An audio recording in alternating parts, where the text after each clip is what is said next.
Most physiologists know names like Sherrington or Hill, but far fewer know Florence Buchanan, one of the first women admitted to the Physiological Society, who was asking questions about muscle fatigue and motor control nearly 150 years ago.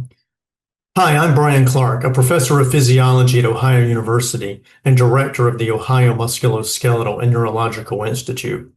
My recent review in experimental physiology highlights Dr. Florence Buchanan, a remarkable physiologist whose training placed her in the scientific lineage influenced by Charles Darwin.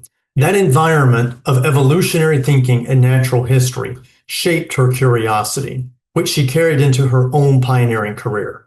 She studied how muscles contract, fatigue, and recover at a time when women weren't even allowed to be full members of scientific societies.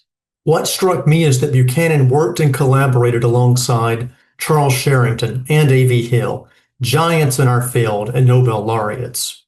And she made genuine contributions of her own. She explored how repeated stimulation drives muscle fatigue and recovery, extended her insights through comparative physiology in amphibians, birds, and humans, and investigated respiratory and circulatory control.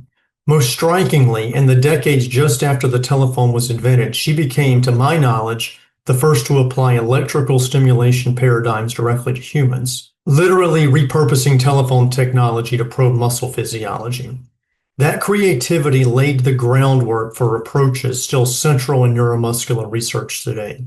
Yet she did all of this while facing barriers that would have kept many others from even entering the lab. Florence Buchanan's story reminds us that progress in physiology isn't only about experiments.